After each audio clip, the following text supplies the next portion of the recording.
What's up, guys? So we're going to be doing the end of year wrap up tier list, blah blah blah. This is really talking about how things have performed, not how I think they're going to perform in the future. Would it make sense to do that when a ban list is coming in literally like 2 or 3 weeks? So if your deck has not topped, if your deck has not had results, I'm going to put it in non-meta. Don't be upset. It's not because your deck's not good. It's just because it practically hasn't achieved any results. But yeah, getting straight into it. We'll start with Sky Striker. Sky Striker is definitely going to be tier 1. Sky Striker's been doing amazingly this format, and it's all because of DP. It's pretty much the best deck, in my opinion, that can abuse Fusion Destiny and DP. And as a result, it's just been slapping people left and right. I mean, it's just such a strong deck.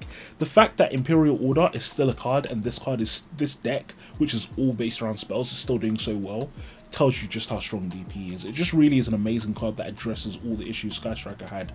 It gives them a layer of speed and resiliency that they didn't have before, and it just means that the deck has a lot of threats. Before, it was kind of like you only really had to kind of stun them a bit of getting to Ray and you would probably win the game. Now it's like, even if they don't get to Ray, if they get to DP, they're going to win, because DP is such a big card. It's going to continually generate advantage by popping stuff. It's going to give them a +2, a Pot of Greed from the on Celestial the next turn. I mean, it just makes the deck so good.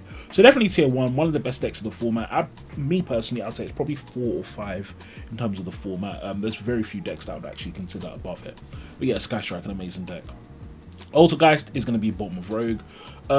I thought people would give it a bit of a try. There haven't been a huge amount of events. There haven't been a huge amount, I would say, since Brothers of Legend has come out. But we still haven't really seen anything from Altergeist. It might just be a case of we need a bit more time for people to solve the deck. But unfortunately, yeah, it just hasn't done much. Maybe next year. Maybe next year with the new cards, we might see a bit more Altergeist. Same with Salamangreat. I thought Salamangreat would be another deck that could abuse DP really effectively, but again, I don't know if people aren't willing to try it, or if it's just maybe I'm just ignorant of it not necessarily being that good with DP. But Salamangreat, unfortunately, yeah, is also, I'd say, bottom of Rogue tier. You know, I will put it above Altergeist. I would say it's a little bit better than Altergeist, but I still would say it's a Rogue tier deck at the moment. It's not doing much. It's cheap. And look, guys, I'll say this every day. If you are a new player, or you have a person who's a new player and you want to get them into Yu-Gi-Oh!, that's the deck to pick up. Free Soul Burner, or whatever it's called. I don't know. I think it's called Soul Burner. Or Structure decks for Salamangreat. Pick them up. Or don't even do that. Just go on eBay and buy the cards because they're so cheap. And Salamangreat will teach you so much about the game. It's a really, really good deck. A really, really fun deck for a beginner. Yeah, definitely a great deck. Flanderies. You know what? Flanderies, I'm going to put at the bottom of tier 1. Flanderies at first wasn't as good. It wasn't doing the job it should have done. But as time have gone, people have sold the deck more and more and more, and it's taken itself as a really respectable strategy, I'd say. It still has issues. It does have a bit of a choke point in terms of its normal summon and stuff. But basically, if it goes first and you can't interrupt it, it will usually win, because it puts up a board that you just can't out. And it's still got one of the best resource games ever. I mean, all of the cards they use are going to just stay in their hand for the whole game, because they're going to normal summon the Robin, and then they're going to normal summon another one, normal summon another one. They've all got banished and tributed off, and then they will add themselves back to hand. I mean, Flanderies is an amazing deck. Definitely think it has a lot of potential. With the new support, it's going to be really interesting to see what happens, because that does address pretty much the main issue in the deck. So yeah, it might even become even better. We just have to see what happens in the format. But Flanderies, definitely a really strong deck. I definitely think it should be tier 1. Yeah, not really much else to say about that. Now, Sharks. I'm going to put Sharks at the top of Rogue tier, because already, since it's come out, it's already been seeing results. I've seen quite a few people topping regionals and stuff with Sharks, and the deck just has so much potential, and it hasn't even really been explored yet. So this is the deck I've been playing for ages. I can tell you for sure now, you can pick up wins off pretty much all the meta decks. I mean, it's just that good. It's got a compact and efficient engine. It's got really unfair win condition in terms of its waterlock under Gozen. And then also Kraken is just a really good card. Totally is a really good card. Bustle Shark is a really good card. And who would have thought, if you have a compact engine and you can play good cards that are efficient, your deck is probably going to be quite good. So I'm not putting it in meta yet, because it hasn't topped a big event yet, but it definitely has potential, and I'd say it's probably the best Rogue deck at the moment, in my opinion. Drytron is another tier 1. So yeah, I'd say that's probably going to be the third deck, best deck of the format for me. Yeah, it's just really good. It wins going first. FTKG basically going first, and now that they can add Scythe onto that, or they can play DP, they play DP and Scythe in it. It's just, Drytron was an amazing deck, and yeah, the hits just didn't really do much to it. And I would say out of the combo decks, Drytron is probably the best in my opinion. Just because, like I said, it pretty much FDKs you. Even with birds, a lot of the times with birds, it's like they can get stunned through 1 or 2 hand traps. You wouldn't think they could, but they can get stunned quite effectively. Drytron, you need a lot to stop them playing. They only really need to see 2 names, so they're super consistent, FDKU, and yeah, just being able to do the unfair stuff as well. That's the other thing. Birds can't really abuse Scythe and DP. They can abuse Featherstorm, but they can't abuse Scythe and DP, which in my opinion is more consistent because they rely on Verte and Dagda as opposed to relying on you seeing an unsearchable 3-off. But yeah, so I think Drytron, yeah, best combo deck at the moment. Maybe that and Birds are tied actually. The Birds does have some advantage over it, but anyway, the point is it's tier 1. Drytron is amazing. I really do like that deck at the moment. Virtual I'm going to put at tier 2. It's like middle of tier 2. So it has gone down a bit. We are seeing some really interesting Virtual Sword Soul builds. They're starting to come out now and they do have a lot of potential. I think it's always going to be the same issue with Virtual in that it doesn't make a strong enough board going first and it's not consistent. So it's like if your deck is not consistent, so I think Birds is a good example of what Virtual should be. If your deck is not consistent, then that's fine if you're always going to win when you go first and you don't break, but that's not even true of Virtual World.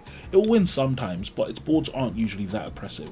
Now with Sword Soul it gets a lot better. People are putting Entire in, which is basically 1 card for 2 interruptions, and then you're ending on like Crystal Wing, Tire, Shenzhen, which is an amazing board.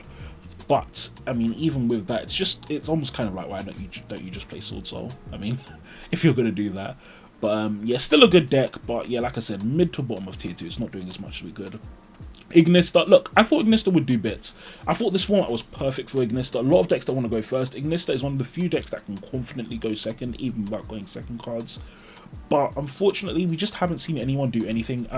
I'm actually going to put in non-meta. I'm sorry, guys, but I'm going to put in non-meta because I haven't personally seen one top of Ignista. That's why. So, yeah, I haven't seen one, even at locals. I haven't seen anyone win a locals with it. I've seen people play it, but I haven't seen people win a locals even with Ignista. And so that's why I'm putting in non-meta. I do think it has a lot of potential. If you guys remember my last tier list, I put it at the bottom of tier 2 because I genuinely thought it was going to do huge bits this format. But yeah, for some reason it's just not done as good of a job as it should have. Still a good deck. We'll see what happens when Heat Soul comes out, because Heat Soul has been announced for us now. I do think it is going to jump up. Hopefully I'm not wrong again. But yeah, it has a lot of potential.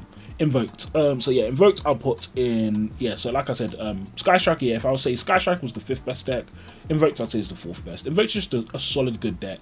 And like I said, at the beginning of the format, it's great because of the bombs it can drop. At the end of the format, it's good because of Winder. And that's what's happened, basically. Yeah, Invoked is just a solid deck. It deals with DP very easily, has a lot of inherent graveyard hit, which is great, and then it has Winder. And what are people doing now? They've just removed the Shadows out of it completely, and now they're just playing Invoke Dogma DP, which is just a much better variant. It really does just kind of answer all the issues the deck has before. And one of the biggest problems is Shadow Fusion is an amazing card, but only really when you go second. When you're going first, it's really subpar, which meant that you had to play 3 of it, but then it's like playing 3 of it wasn't ideal because you go first and it's not doing anything. Well, now we play Fusion Destiny instead, and Fusion Destiny is just great. It doesn't matter if you're going first or second, who cares? Fusion Destiny is a great card, and so it just makes the deck so much stronger, so much more resilient. It's a really powerful deck, and I expect it to stay like this unless Konami hits it. There's a chance Konami could hit something in that package, but I expect it to stay there even after the ban list as well, just because, again, it's just the strength of all of those engines put together. Madolches, I'm going to put, I'd say middle road tier. So Small World did a lot for Madolches. We saw a lot of people playing with Small World, a lot of people doing interesting builds, putting things like Pancratops as an anchor card to search any Madolche. Yeah, so I definitely think Madolche has potential. Madolche is always a road deck or a low tier 2 deck that's like kind of hopping around. It does better in solved formats than in unsolved formats, because then you can kind of tailor the deck to dealing with what you specifically need to deal with. But yeah, it's an okay deck. I would say one of the things that does make it a bit weaker is Dimension Shifter is not as good in this format. And in a format where one of your even though Dimension Shifter isn't amazing in Madolches, in a format where one of your biggest kind of unfair win buttons can't even really be used, it does make Madolches a lot weaker. but it's still a good deck. I still would give it a try. It's really interesting and fun one to play. D-Link, I'm going to put at the bottom of tier 2. I think D-Link is a great deck, and like I said, I always think D-Link should be like one of the best decks, but again, it just hasn't seen as many results as we thought it would see. I do think part of it, though, is kind of losing some of those cards that it's lost, like LP and stuff, has hurt the deck a lot, and the combo decks right now are just better. It's turned more into kind of this mid-range grindy style deck, which does have potential, but yeah, we're just not seeing it do as much as it could. It will be interesting to see what happens when the new format gets shaked up, because I don't expect Dragon Link to get hit again, so I'm expecting the other combo decks to get hit, and maybe Dragon Link will become a tier 1 deck then. But for now, I would say probably bottom of tier 2 is where I would have D-Link, just because I hadn't seen as many results as we would want. Dinos is another one which I thought they were going to be amazing this format. I thought they were going to be dominating, but again, people just aren't playing it for some reason. I don't know why. People aren't playing it in Premier events. Again, look, you're seeing me put Dinos and Ignis in bottom tier. I do think these decks are amazing, and I think they're great this format. I think they should really be like tier 2, but just based on results, I'm putting them in non-meta because they didn't even, I haven't seen one top with either of these decks for some weird reason. It might just be that Lancia as well running around this format does hurt Dinos a lot, but unfortunately, yeah, it's got to be in non-meta for now. Maybe we'll see next format it'll come up again, who knows. If we're in a less link based format, it definitely will be good. Then Machina, Earth Machines, yeah, people have forgotten about this deck. The mid-range decks have gotten so much stronger with DP, and even though I'm sure this deck can play DP, I haven't seen anyone being innovative enough to do it with this deck yet, and so as such I'm just putting it in non-meta tier. Mech Knights, I'd say Mech Knights is top of non-meta. It still has the same problems, like I said. One of the things that was making Mech Knights a lot weaker is just that going second, unless your deck is a really strong going second deck naturally, it's harder to go second at the moment because the combo decks are just so crazy. It's a little bit easier, I would say, now for Mech Knights, because we are getting kind of, as the format's been solved, we've moved more into a kind of mid-range grindy deck with Sky Strikes and Sword Soul and stuff. But even then, it's still not ideal, which is a bit of a shame. Also, Appaloosa not being as popular hurts Mech Knights because Mech Knights play into Appaloosa so well. Yeah, it's still top of non-meta, but not an amazing deck. Haven't seen many results with it as a result. Subterrors seems to have dropped off, but unlike the other decks, I'm going to put it in Rogue just because Subterrors is definitely still a good deck. Subterrors is more that it's unpopular as opposed to it's not seeing results because it's not doing anything. So I will put Subterrors at the bottom of Rogue because I don't see any reason why it shouldn't be there. It's not even like I've seen Subterrors and it hasn't done well. I just legitimately haven't seen Subterrors and I think it's just unpopular. But definitely still, I mean, 3 Red Eyes Fusion plus your Hidden City, I mean, it's just an amazing deck, to be honest. Now this is, let me just quickly check my tier list. Have I got something for actual PK? I'm not sure if this is PK. No, PK is down there. So I'm going to move PK up here just so I can talk about after Burning Abyss. But this is Burning Abyss, kind of, this is the control Burning Abyss variant. And I'd say again, this is going to probably be top or, no, I'd say just below Mech Knights in non-meta. So yeah, it has a bit of potential because they have some good cards this format. But even with that, unfortunately, it's just not as good as it could be. It's more like there's just PK Burning Abyss is a much more superior version to play than pure Burning Abyss. So if you want to play that deck, play pure Burning Abyss. But PKs on the other hand, I will put them just below Flanderies in tier 1. So this is, in fact, no, I'm going to put them on top of tier 2. And here's the thing, and I'm going to use the YCS results as my example for this. PK is a great deck. However, it suffers compared to all the other top decks in that it's similar to Virtual World where all of its combo starters are kind of crappy cards that don't do much other than start your combo. And so when you get locked out of your combo in, for example, Sword Soul, you get locked out of your combo in Sword Soul, you still have 10 using your main deck can do stuff. Sky Striker, if you get locked out of your Ray or whatever, you still have Fusion Destiny. Invoked, you get locked out of, you can't lock Invoked out of one of their combos, they have so many bomb cards.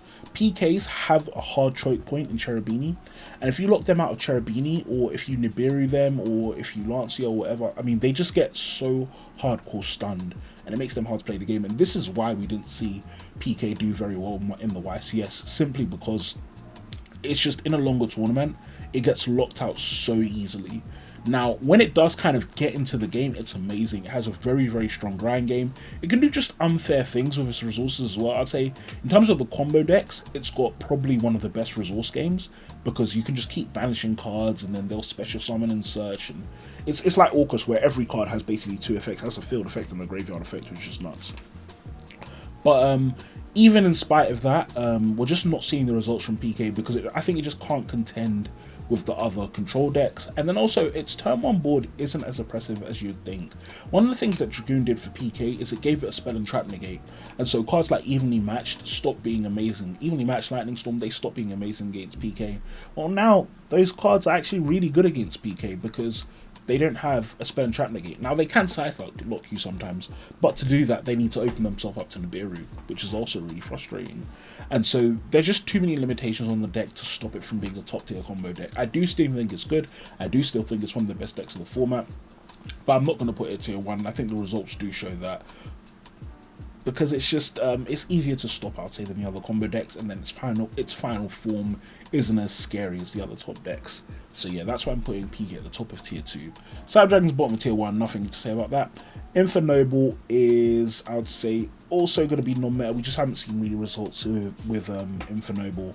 I know there's one cool guy I know who goes to some of the locals I go to, and he plays like a quite consistent version of this, which hand loops you, and with Small World it's quite insane, but again, it's people just aren't playing at the moment. And I think also certain hand traps being popular like Lancia, Droll, Nibiru, having these hand traps in the format is always going to be frustrating. So if your deck hasn't got a secondary game plan outside of this, like I would say Infernoids is like a weaker version of PK, but its end board is better, where it's like they've got a hard choke point in Auroradon, PK have a hard choke point in Cherubini and in Bardiche, and it's like when your deck only has when all lines of play converge into that one point, it's always going to be a big problem for your deck. And so I think that's going to be a big weakness of PK, and that's going to be a big weakness of Infernoids, and that's why we're not seeing much more of it.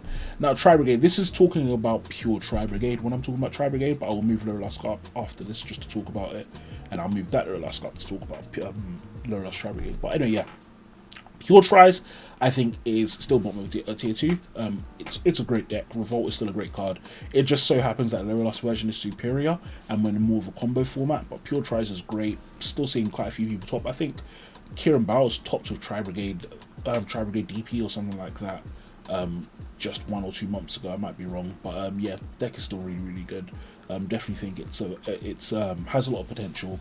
Unfortunately, I think it stays unnumbered. I have a feeling Konami is going to slap something in Tri-Brigade just because they want to push new product, but we'll see what happens. Then I'm going to talk about Pure Birds before talking about Lurelask Tri-Brigade. So Pure Birds I'm going to put at the bottom of tier 2 as well. At the beginning of the format, it was doing a lot, but just as time went on, I think it just people came to realize the problem with Pure Birds is that you only really have 2 lines of play. They have whatever their initial normal / special summon is to go into Recital and do stuff with, and they have Beryl after that. If you stop both of those lines of play, they can't do much. Now, even when going second and trying to break boards and stuff, it's still not amazing, because also those lines of play converge into Zeus. It's going to be, we're going to do one of those things to try and Zeus you. It's not always going to work, and that's the problem with Pure Birds. So yeah, that's why people aren't playing it, because it's just less lines of play than playing both of these decks put together. It's still a good deck, but that's why I think we're not seeing many Pure Birds anymore. But Lurelask Tri-Brigade, on the other hand, I'm definitely going to put above Drytron. So this is the thing. While I think Drytron is the superior combo deck to Lurelask Tri-Brigade, Lurelask Tri-Brigade's end board is more frustrating to out, I would say. Drytron is going to combo through you. It's going to easily combo through you with pretty much any combo of 2 cards, which makes it consistent. It's always going to get to their end board, which is technically more oppressive. But Lurelask Tri-Brigade, it's almost irrelevant what you have in your hand. Certain hands they can play through 3-4 hand traps and they don't give a crap. Certain hands they have, it's literally just birds and they have to set 2 pass. And that's what makes it so kind of so polarizing. I was playing this deck originally at the beginning of the format, and it's a bit frustrating because it almost feels like it's less about your skill with the deck and it's more about your skill deck building, if anything. Just how many routes you've had in the deck and how good are you at playing solitaire. That's what matters more with this deck. But I definitely do still think it's slightly better than Drytron, just because their win con in Lurelask Tri-Brigade, I mean, they just have more options at the moment. They can Harpy's Featherstorm you, they can Oathlock you, they can go for a resource game and just put some Morgan stuff in the field, and some Morgan's a busted card. They have the Enzombly bounces. I mean, they just have so many different things that they're dealing with. For example, Drytron, for example, by the way, is really weak to Super Poly. A lot of the times their boards are going to be weak to Super Poly, whereas on the other hand, Lurelask Tri-Brigade, nope, you're not Super Poly in them unless you're playing, I don't know, unless you're playing like, what's it called? Fire Fists and use that Fire Formation monster or something. But yeah, it's just a really frustrating combo deck to deal with. And I think that's what makes it better than Drytron. But I think the gap is so small that it doesn't really matter. The point is that these are the best decks, the best combo decks of the format. This is the thing that you really have to deal with. This is the thing that you really have to kind of watch out for when you're going to tournaments. It will warp the way you play the game. So for me, for example, this is one of the reasons why right now I main deck Droll a lot of the time. Not because Droll's an amazing card, but because if I don't and I come up against a Lush Tri-Brigade or Drytron, I'm going to lose without Droll. And yeah, that's what makes me put so much respect on that deck. So definitely still a lot of potential. Definitely putting these two decks together makes this deck amazing, and that's why I'm probably going to say it's the second best deck of the format in my opinion. Then moving on, we have Pendulums. So Pendulums, still non-meta. I'm going to put it above Cyber Dragons, but it's still non-meta. We've got Beyond the Pendulum back, which is nice. Well, not Beyond the Pendulum back, but we've got Beyond the Pendulum now, which is really good. It's going to be interesting to see what happens in the future, if that's going to be enough to make Pendulums a great deck. Now, this is controversial, but I'm actually going to put Sword Soul as the best deck of the format. Now, its power level is undeniably worse than every other deck in this tier, apart from probably Sky Striker. However, I would say it has two things going for it. It's way more consistent. It's way more consistent than everything here. I'd say it's way more consistent and resilient. So it's more consistent in terms of the opening hands, and it's more consistent in terms of how easily it can put up interruption stuff through hand traps. And I think the reason why that's so important is kind of when we look at the current format, when we look at the YCS results, for example. This is why Sword Soul had such huge representation in both people playing the deck and in the top cut. It's because this deck just doesn't really brick, and it's hard to stop playing. There are going to be hands where you open up just Mo Yi and you can't play the game, you die to one Ash. But even when that happens, you just have so many high value cards in the deck, it doesn't matter. This deck can go second really effectively. A lot of times your opponent is going to flip a card, they're going to flip up, they're going to have, 2, 3, 4 negates on the board, and you're going to play through it with your 10 years, and then you're still going to have your Ecclesia, and you're still going to have your Mo Yi or your Taito or whatever. I mean, it's just really consistent, and I think that's what makes it the best deck. So look guys, I'm not saying Sword Soul is stronger than these decks. In one-on-ones, it might lose against these decks, sure. However, when we look at it holistically, when we look at it in terms of results, I do think Sword Soul does deserve that #1 spot, just for being so consistent and being good at the same time. People, for the most part, I feel like are mainly playing the Tenyi version, which I do think is superior. I know there are a couple. I think there are a couple of DPs, but I think in both YCSs, none of the DP variants topped. Might be wrong. Someone can quote me on that. But I still just think it's an amazing deck. I think it does a good job. Even me, by the way, guys, look, I know some people are going to be offended. Even me, for example, I don't have fear of Sword Soul when I'm playing against it. However, I still have respect for it in my deck because I know I'm going to play. That's the deck I'm going to play against more. And I know when I get to top cut, that's the deck that's probably going to be there because it's so consistent.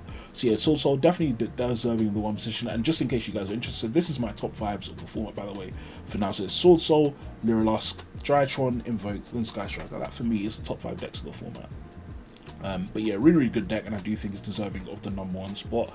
Having said that, the power level between, I'd say, the top 3 isn't that far, and then after that, the power level between the next two, these two, isn't that far.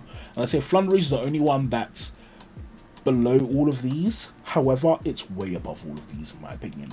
Yeah, Flanderies, they're just really good because of their resource gaming stuff.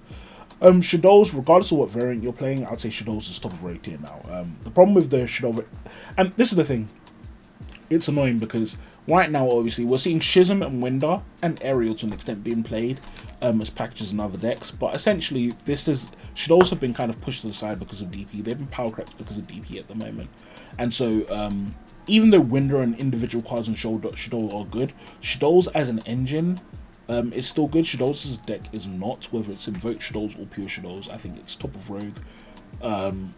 Yeah, I don't know if that's going to change. I think the thing that is likely to make that change is DP getting hit. But at the moment, Shadows is just having that weakness. Endymion, better than Pendulums, but yes, still in Rogue. Not seeing anything with it. Gren Marju is also going to be bottom of Rogue. We haven't seen anything from Gren Marju this format at all. I was really surprised, to be honest. I did think we would see a few Grand Marju players, but they're just not really getting tops and stuff. It might be because there's so many hand traps in the format, and when you have to play cards like Trading and stuff, I mean, it's never going to be great. But yeah, we're not seeing any Grand Marju at the moment, which is a bit of a shame.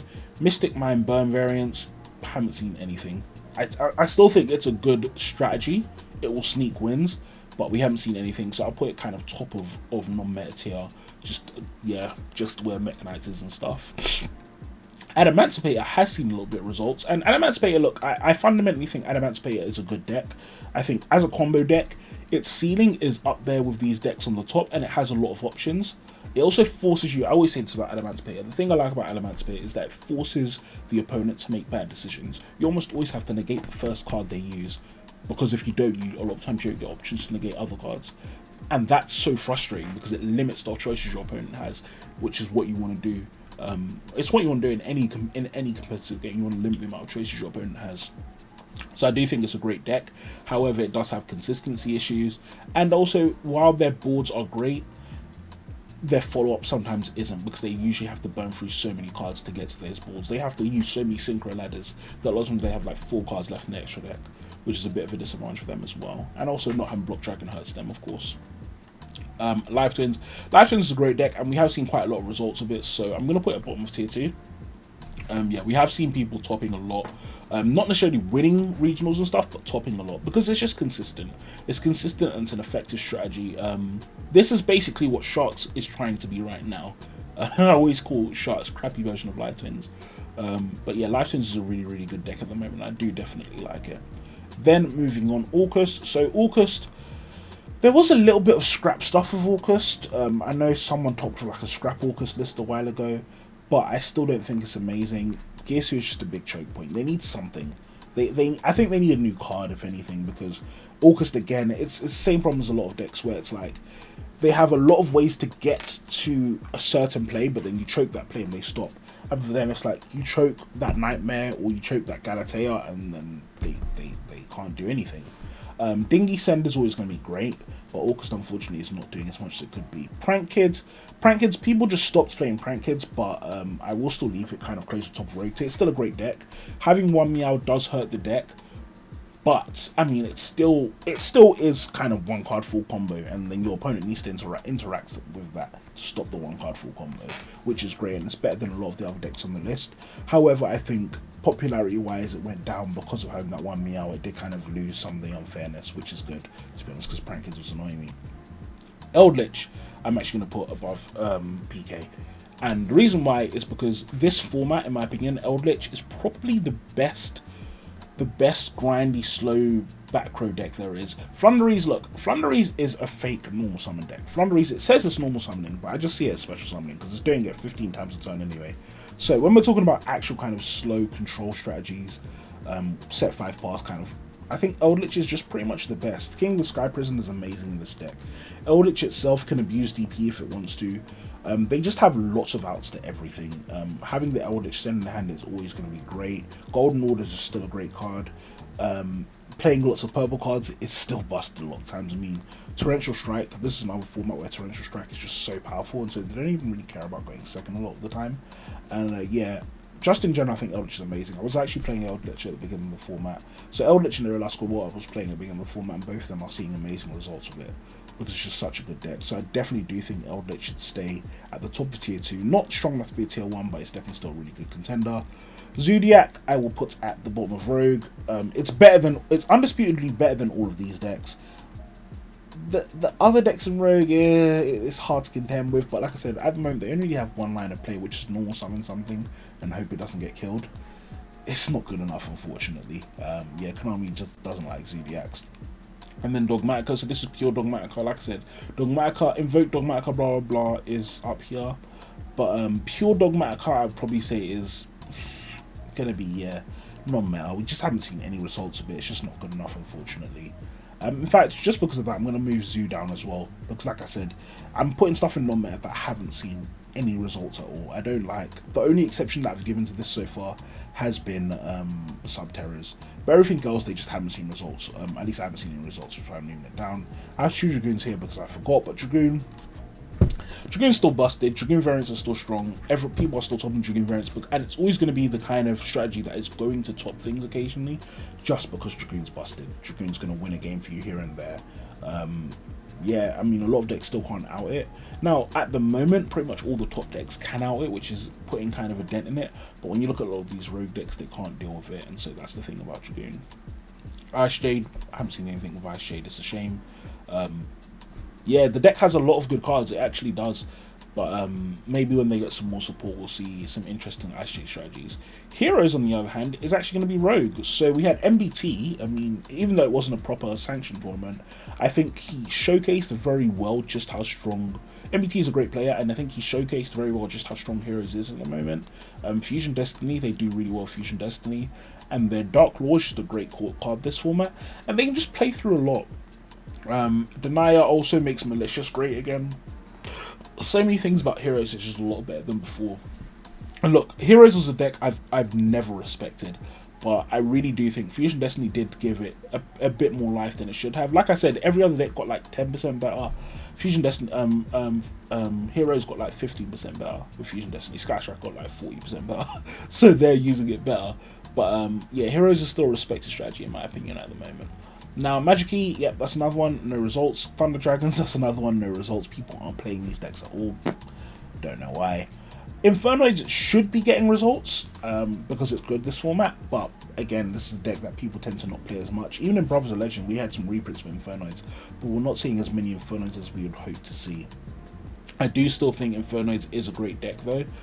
Just being able to banish stuff is always going to be really, really good, and then tribute over your opponent's monsters is just really, really, really nice. Unchained. So Unchained, look guys, hot take, but look, again, based on results, I'm putting Unchained at the bottom of tier 2 because for some reason it topped to YCS. It got to the top tier of YCS for Unchained DP, and yeah, sorry if you don't like it, tough. You can go take up with the guy that managed to top a YCS with flipping Unchained. But I do think Unchained does have a lot of potential. Having said that, I did say that in my last tier list. And one of the things is, like I said, it synergizes hugely well with DP, but then also it can use cards like Dimension Shifter as well, which aren't too bad. They're not amazing in this format, but they aren't too bad. And it's just got a strong resource game. Unchained does have inherent issues in terms of it has a good resource game on the field, so it floats well, but it doesn't have a good resource game in its hand, and that's always going to be a weakness of Unchained. But in spite of that, I do still think it's a good deck. I do still think it's probably better than everything. The only deck here that I could categorically say is probably still better than it is Prank Kids. However, I didn't see anyone topping it. Actually, just saying that is making me... but I'm still going to put Unchained above it. I'm just going to put Unchained above it. Because I've seen more tops of Prank Kids than I've seen with Unchained. But I've seen a higher top with Unchained than I've seen with Prank Kids. And I don't think it was just a fluke. I think Unchained genuinely is a good deck at the moment. So that's why I'm going to leave Unchained there. Then we've got Ogdoadic.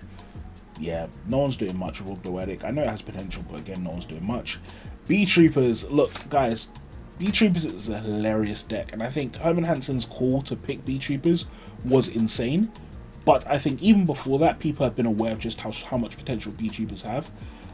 So top of tier 2, I think it's a solid deck, even though he was only really using it as an engine. It's just a solid deck. It's got a really good resource game. It can do a lot of different things. And also people don't know how to play against it. No one's respecting B-Troopers. That's what I actually said last time. Like, even though it's a good deck, for some reason no one was playing it, and then lo and behold, someone picks it up and plays it and just shows exactly what it can do. But yeah, B-Troopers is a really, really great deck. I think it actually topped both the UK and the NA remote duel, if I'm not mistaken. Just because, yeah, it's just that good. Also Retaliating Sea, it can abuse Retaliating Sea, which is actually really, really good this format. It can abuse Flying Sea, which is also pretty good this format. So yeah, really, really interesting deck, and I do think it'll be interesting to see what happens in the future of B-Troopers. I don't know if they have any more support coming, but if they do, it'll be interesting to see if that makes the deck even better. I also think they're relatively safe on the ban list. I'll be surprised if Konami hits them because they're new, so, and they're not even unfair. So yeah, I'm expecting to see a lot from B-Troopers in the future, but yeah, definitely a really, really good result from that. Then Paleos. Yep, no one's tried Paleos with Heavenly Spy Cloud Prism for some reason. Go figure.